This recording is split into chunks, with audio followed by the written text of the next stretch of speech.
আসসালামু আলাইকুম সবাইকে। নতুন আরেকটি ব্লগে আপনাদের সবাইকে জানাচ্ছি ওয়েলকাম। তীব্র গরমে কে কেমন আছেন? আমরা তো আলহামদুলিল্লাহ, গরম হোক ঠান্ডা হোক সবসময় আলহামদুলিল্লাহ। এখন যদি একটু বৃষ্টি হয় তাহলে একটু স্বস্তির নিঃশ্বাস ফেলা যাবে, তবে বৃষ্টির কোনো দেখা নেই। আর হালকা বাতাস মোটামুটি আছে, তো বারান্দায় এসে ছোট শ্যুট নিয়ে আপনাদের সাথে শেয়ার করলাম। সকালবেলা উঠেই এত রোদ বারান্দায়।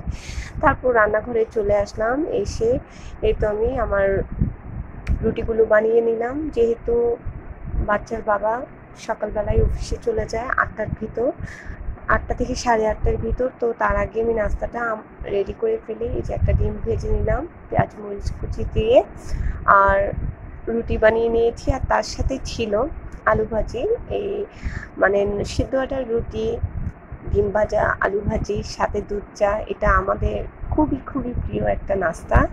আর এটা খেলে মনে হয় যেন পেটে কোনো অশান্তি হয় না। মাঝে মাঝে নাস্তায় ভিন্নতা আনা হয়, তবে এটাই বেশিরভাগ সময় থাকে।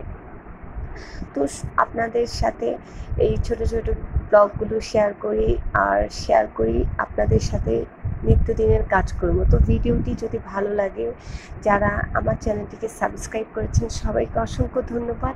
আর যারা এই মুহূর্তে ভিডিওটি দেখছেন, প্লিজ একটা ভিডিওতে লাইক দিয়ে ভিডিওটি কন্টিনিউ করবেন। আপনার একটা লাইক আমার ভিডিওটিকে আরেকটি মাধ্যমে নিয়ে যাবে অন্য কারোর সামনে, যারা এই ব্লগ ভিডিওগুলো দেখতে পছন্দ করে। তারপর চলে আসি রান্নাবান্নায়। তো নাস্তা করার পর ঘরে টুকটাক কাজ, বাচ্চাকে পড়িয়ে চলে আসলাম দুপুরে রান্নার আয়োজনে। আজকে আমি রান্না করব মিক্সড ডাল ভুনা। মানে এখানে 3 ধরনের ডাল নিয়েছি, খেসারি, মসুর ডাল আর হচ্ছে মুগ ডাল। তো ডালটা ভিজাতে আমি ভুলে গিয়েছি, তাই করলাম কি, একটা টিপস ফলো করেছি, সেটা আপনাদের সাথে শেয়ার করি। ফুটন্ত গরম পানিতে ডালটা আমি ভিজিয়ে দিলাম।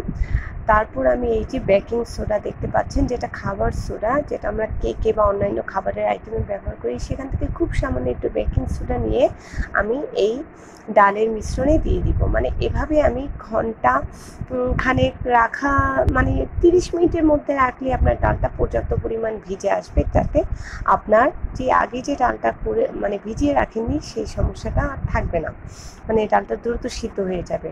এবার ডালটা আমি পেঁয়াজ বাটা, রসুন বাটা, মরিচ বাটা দিয়ে, সব ধরনের গরম মশলা দিয়ে রান্না করে হাতে মেখে আমি এই ডালটা আজকে রান্না করেছি। এবার আমি একটু 5 ফোড়ন দিয়ে, টমেটো দিয়ে, শুকনো মরিচ দিয়ে, রসুন কুচি দিয়ে, একটু বেশি পরিমাণ তেল দিয়ে ফোড়ন দিয়ে নিলাম। এই ডালটা খেতে অনেক মজা লাগে। এটা রুটি বা পরোটার সাথে কিংবা পুরির সাথেও আপনারা খেতে পারেন। এটা আমি প্রায় রান্না করি, আর ডালটা খেতে অনেক ভালো লাগে। আপনারা ট্রাই করে দেখবেন। এই ফোড়ন দেওয়ার পর অবশ্যই আপনারা কিন্তু 5 ফোড়নটা দিবেন, আর স্বাদ অনুযায়ী ঝাল দিবেন। শুকনো মরিচ, কাঁচা মরিচ আপনি যেটা ভালো লাগে সেটাই দিবেন, কোনো সমস্যা নেই। এই তো রান্নাবান্না করে ঘরের বাকি কাজ করে আমি এই যে দুপুরের খাবারটা করে নিলাম। 1 পিস মাছ ভাজা নিয়েছি, মানে মাছটা আমার আগে রান্না করা ছিল। আর একটু আমের আচার করেছি, যে গত ব্লগে আপনাদের সাথে শেয়ার করেছিলাম আচারটা, সেই আচারটা। আর এই ছেলের জন্য একটু ভুনা খিচুড়ি আর ডিম করে নিলাম। এরপর বিকালবেলা চলে আসলাম রান্নাঘরে একটু টমেটো সস করতে। আর এই টমেটো সসের রেসিপি আমার চ্যানেলে আগে থেকেই আছে, আমি ডেসক্রিপশন বক্সে সেই আগের রেসিপি লিঙ্কটা দিয়ে দিব, আপনারা চাইলে দেখে নিতে পারেন। আর টমেটো সসটা বাসায় তৈরি করাই আমার কাছে মনে হয় ভালো। বাইরে প্রিজারভেটিভ দেয়া থাকে, আর ইদানিং সসটা কেমন একটা মানে বাহিরে রাখলে কেমন একটা গন্ধ সৃষ্টি হয়, আর আমার কাছে কেন যেন বাইরের সসটা কখনোই ভালো লাগে না। তাই আমি চেষ্টা করি সবসময় ঘরে অল্প অল্প করে টমেটো সসটা করতে। আর এই টমেটোর জন্য অবশ্যই পাকা টমেটো আর লাল টমেটো নেবেন, তাহলে সসের স্বাদটা ভালো হয়।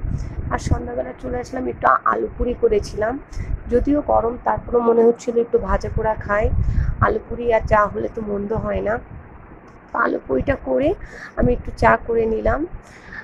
আর এই চাটা খাওয়ার পর মনে হয় যেন একদম প্রশান্তি আসে। অনেক সময় দেখা যাচ্ছে আমি গরমের কারণে চাটা অ্যাভয়েড করতে চাই, মানে চাটা খাবো না, কিন্তু তারপর দেখা যায় কি আমার কেমন জানি ভালো লাগতেছে না। তারপর আমি যখন 1 কাপ চা করে খাই আমার ভালো লাগে। কী বলবো, বাঙালি বলে কথা, 1 কাপ চা তো দিনে লাগে। আর গরমের ভিতরে 1 কাপ না, আমি 2 কাপই খাই আগের নিয়মে। যাই হোক, ভিডিওর একদম শেষ পর্যায়ে চলে আসলাম। আজকে আমার এই ছোট ব্লগটি সাথে এখন পর্যন্ত যারা আছেন তাদেরকে অসংখ্য ধন্যবাদ। আপনাদের যদি আমার এই ব্লগটি ভালো লেগে থাকে, প্লিজ প্লিজ প্লিজ সবাই লাইক করবেন, আমার চ্যানেলটিকে সাবস্ক্রাইব করবেন। আল্লাহ হাফেজ।